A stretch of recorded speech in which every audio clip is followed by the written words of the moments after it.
হঠাৎ আলোচনায় এসেছে সৃজিত মিথিলার ঘুরতে যাওয়ার ছবি। ক্যারিয়ারের পাশাপাশি ব্যক্তিগত জীবন নিয়ে বরাবরই আলোচনার কেন্দ্রবিন্দুতে থাকেন জনপ্রিয় অভিনেত্রী রাফেয়াত রশিদ মিথিলা। বিশেষ করে ওপার বাংলার নির্মাতা সৃজিত মুখার্জির সঙ্গে তার সংসার জীবন নিয়ে দীর্ঘদিন ধরে নেট মাধ্যমে নানা গুঞ্জন রয়েছে। সম্প্রতি সামাজিক মাধ্যমে ভাইরাল হওয়া একটি ছবিতে দেখা যাচ্ছে সৃজিত মিথিলা এবং তাদের মেয়ে আইরা একসঙ্গে সময় কাটাচ্ছেন। নেটিজেনরা এই ছবিকে তাদের পুনর্মিলন হিসেবে ব্যাখ্যা করতে শুরু করেছে। এদিকে জানা গেছে এই ছবি কোনো সাম্প্রতিক মুহূর্তের নয়, এটি 2024 সালে একটি সংবাদ মাধ্যমে প্রকাশিত হয়েছিল, অর্থাৎ ছবিটি আগের তোলা এবং বিচ্ছেদের গুঞ্জনের সময়কালেরও নয়। ফলে সৃজিত মিথিলা পুনরায় এক হয়ে ঘুরতে গিয়েছে, এ ধরনের দাবি কেবল নেটিজেনদের অনুমান।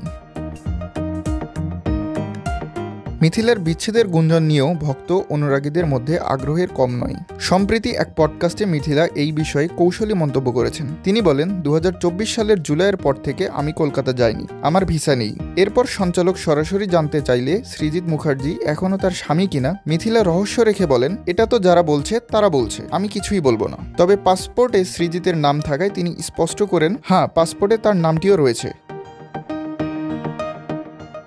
এছাড়া অভিনেত্রীর এমন কৌশলী উত্তর দুই বাংলার বিনোদন জগতে তুমুল আলোচনা তৈরি করেছে। পাশাপাশি পুরনো পারিবারিক ছবিটি আবার ভাইরাল হওয়ায় ভক্তদের মধ্যে নতুনভাবে বিভ্রান্তি সৃষ্টি হয়েছে। যেহেতু ছবি প্রকাশকালের সময় পুরনো, তাই এটি কোনো নতুন পুনর্মিলন ইঙ্গিত করে না। এর মধ্য দিয়ে স্পষ্ট হয় সৃজিত মিথিলার ব্যক্তিগত জীবনের খবর নিয়ে নেটিজেনদের অনুমান ও গুজব তৎকালীন সামাজিক প্রচারণার অংশ মাত্র।